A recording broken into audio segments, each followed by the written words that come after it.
اس رجیم نے جس کی سربراہی جناب شہباز شریف صاحب پاکستان کے وزیر اعظم کر رہے ہیں اور یہ اس روز پاکستان کے وزیر اعظم بنے، انہوں نے اس روز حلف اٹھایا وزارت عظمیٰ کا جب ان پر اور ان کے بیٹے پر فرد جرم عائد ہونی تھی۔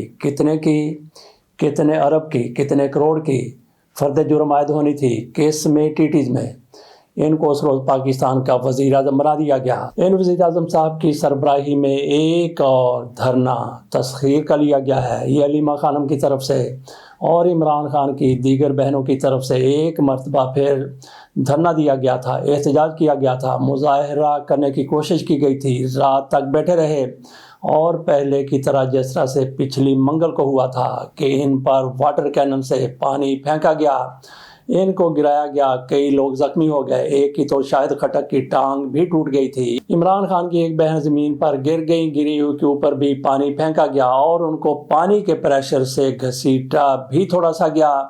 تو اس مرتبہ ان کی طرف سے ایک مرتبہ پھر احتجاج کیا گیا۔ احتجاج ان کا یہ تھا، ان کا مطالبہ یہ تھا کہ عمران خان کے ساتھ ملاقات کرنی ہے۔ پہلے ٹھنڈا پانی سرد رات اور اس مرتبہ یہ کہا گیا کچھ میڈیا اینکرز کی طرف سے کہ اس میں کوئی کیمیکل بھی شامل کیا گیا تھا۔ جیسے ہی کسی پر وہ پانی پڑتا تھا، جسم پر پانی پڑتا تھا، جیسے ہی کسی پر وہ پانی پڑتا تھا، کپڑوں کے نیچے جاتا تھا تو جلن محسوس ہوتی تھی۔ براہ راست اگر کسی کے ہاتھ کو پانی لگا تو بھی جلن محسوس ہوتی تھی، کپڑوں کے نیچے جا کے پانی لگا تب بھی جلن محسوس ہوتی تھی۔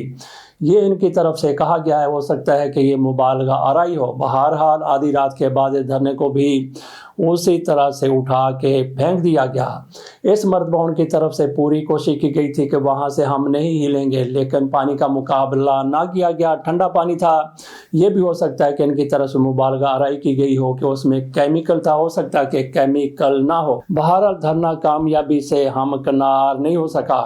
کامیابی اس میں یہ ہونی تھی کہ عمران خان کے ساتھ ملاقات کروا دی جاتی، لیکن حکومت کا رجیم کا ایک ہی تقاضا ہے کہ اگر آپ عمران خان کے ساتھ سیاسی گفتگو کریں گے تو آپ کو کسی کو بھی، نہ کسی وکیل کو، نہ کسی رہنما کو اور نہ ہی ان کی بہنوں کو ملاقات کی اجازت ہوگی۔ ادھر سہیل آفریدی صاحب وہ بھی 10 دفعہ عمران خان کے ساتھ ملاقات کے لیے اڈیالہ جیل کے سامنے آ چکے ہیں، ان کو بھی ملاقات کی اجازت نہیں دی گئی۔ تو اسی طرح سے عمران خان کی بہنیں اگلے منگل کو پھر آئیں گی، کیونکہ 2 دن ہوتے ہیں ملاقات کے، ایک روز ہوتا ہے عمران خان کی فیملی کا۔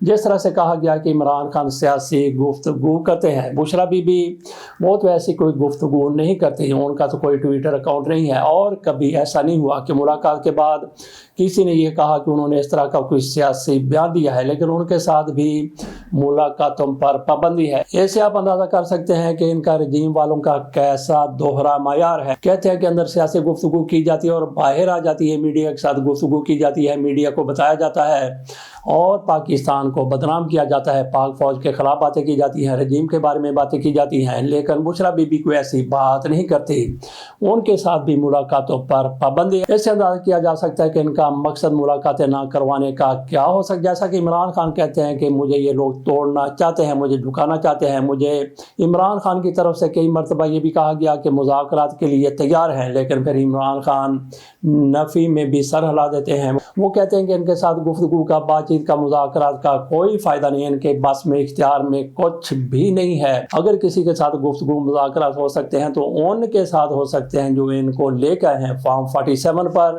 تو دیکھتے ہیں کہ عمران خان سے ملاقاتوں کا سلسلہ کب دوبارہ سے شروع ہو جاتا ہے، لیکن رجیم جس طرح سے کہا کہ وہ بالکل ڈٹی ہوئی ہے، اکڑی ہوئی ہے، بضد ہے کہ ہم نے عمران خان کی ملاقات اس وقت تک نہیں کروانی جب تک یہ یقین نہ ہو جائے کہ عمران خان اندر بیٹھے کوئی ایسی بات نہیں کریں گے جس سے ملک کو نقصان ہو ان کے مطابق، جس سے فوج کو نقصان ہو ان کے مطابق، جس کے فوج کی کردار کشی ہو ان لوگوں کے مطابق، جبکہ عمران خان کہتے ہیں کہ میں ایسی کوئی بات نہیں کرتا۔ بہرحال لیکن ہمارا غیر جانبدارانہ تجزیہ یہ ہے کہ عمران خان ایسی باتیں کر دیتے ہیں جو فوج کی اعلیٰ قیادت کو بری لگتی ہیں، اچھی نہیں لگتی ہیں، اور یہی وجہ ہے کہ عمران خان کے ساتھ ملاقاتیں بند کی ہوئی ہیں۔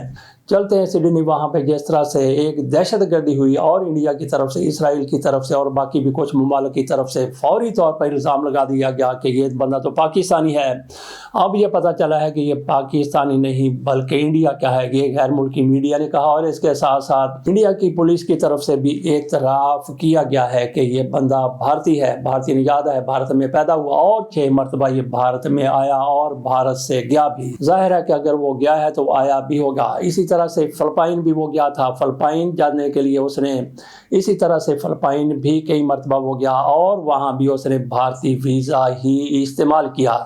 اس سے اندازہ کر لیں کہ جس طرح سے پاکستان پر انڈیا کی طرف سے الزامات لگائے گئے تھے کہ یہ پاکستانی ہے، وہ انڈین ثابت ہوا ہے۔ اس حوالے سے خبر کچھ یوں ہے کہ بھارت عالمی سطح پر دہشت گردی کا مرکز ہے۔ سڈنی فائرنگ میں ملوث باپ بیٹے کی بھارتی شہریت ثابت ہو گئی اور یہ سنسنی خیز انکشافات کیے گئے ہیں عالمی میڈیا کی طرف سے۔ سڈنی حملہ دہشت گردی کے فروغ میں بھارت کے کردار بارے پاکستان کے دیرینہ موقف کی تائید ہے، یہ عالمی مبصرین کی طرف سے کہا گیا ہے۔ واقعے میں ملوث ساجد اکرم اور اس کا بیٹا نوید اکرم حملے سے قبل فلپائن کا سفر کر چکے تھے، وہاں گزشتہ ماہ عسکری تربیت حاصل کی۔ دونوں ملزمان آسٹریلوی شہریت بھی رکھتے ہیں۔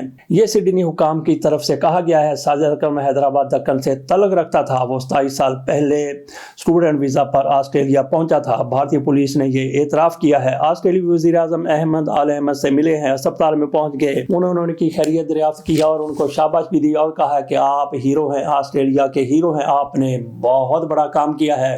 تو یہاں پہ ہم نے یہ بھی بات کرنی ہے کہ جس طرح سے احمد آل احمد کی بات کی جا رہی ہے، ان کی تعریف کی جا رہی ہے، اسی طرح سے پاکستان میں بھی ایک ایسا نوجوان ہوا ہے، نوجوان تو نہیں، بابا بھی نہیں، بہرحال پاکستان میں بھی ایک فرد ایسا ہوا جس نے اپنی جان پر کھیل کر ایک دہشت گرد کو، ایک یرغمال بنانے والے کو، جس نے ایک دہشت گرد کو یا پھر یوں کہہ لیجئے کہ ایک ہائی جیکر کو پکڑنے کی کوشش کی تھی۔ یہ تھے پیپلز پارٹی کے زمرد خان، پیپلز پارٹی سے ان کا تعلق تھا اور یہ 15 اگست 2013 کی بات ہے۔ اس بندے کی طرف سے جناح ایونیو کو یرغمال بنا لیا گیا تھا۔ اس نے اپنی بیوی کمل اور ساتھ ہی 2 بچے بھی تھے گاڑی میں بٹھایا اور وہاں پہ ایک چوک میں کھڑا ہو گیا۔ متعدد قسم کے اس کی طرف سے مطالبات کیا گیا کہ وزیر اعظم میرے ساتھ ملاقات کریں، پاکستان میں اسلامی نظام نافذ کیا جائے۔ یہ اس کی طرف سے سکندر حیات ان کا نام تھا۔ اس نے 5 گھنٹے تک اس علاقے کو یرغمال بنائے رکھا اور وہاں پہ ایک جمع غفیر بھی آ گیا جو تماشا دیکھنے کے لیے آئے ہوئے تھے۔ وہاں پہ SSP ڈاکٹر رضوان بھی گئے، انہوں نے مذاکرات کی ہے اور دیگر بھی فورسز وہاں پہ، دیگر فورسز کا مطلب یہ ہے کہ وہاں پہ رینجر بھی موجود تھے، پولیس والے بھی تھے اور دیگر بھی کئی محکموں سے تعلق رکھنے والے سیکیورٹی کے لوگ وہاں پہ موجود تھے، ارد گرد موجود تھے، لیکن کسی میں ہمت نہیں ہو رہی تھی کہ اس بندے کو پکڑ لیا جائے اور وہ مطالبہ کر رہا تھا اپنے بچوں کو بھی اس نے یوں سمجھ لے کہ اپنے ساتھ رکھا ہوا تھا۔ بعد میں پتہ چلا، کمل نے بتایا کہ ہمیں بھی اس نے یرغمال بنا کے رکھا تھا اور بعد میں یہ بھی پتہ چلا کہ یہ بندہ سکندر حیات اس کا نام تھا اور اس کی اہلیہ کنول وہ ہمارے ایک دوست کی بیٹی تھی۔ آج کل کہاں پہ ہے، میں نے ابھی بھی فون کیا لیکن ان کے ساتھ رابطہ نہیں ہو سکا۔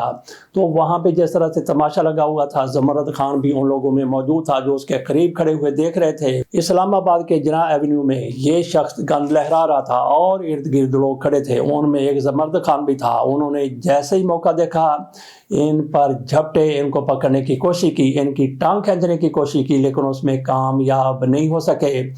جیسے ہی ان پر جھپٹے، اس کی طرف سے ان پر فائر کر دیا گیا اور اس کے ساتھ ہی پولیس کی طرف سے بھی سکندر حیات پر فائر کر دیا گیا۔ بیک وقت کئی فائر وہاں پہ ہوئے، سکندر حیات ادھر گر گیا اور زمرد خان بالکل محفوظ رہے، ان کو کسی قسم کا کوئی نقصان نہیں ہوا۔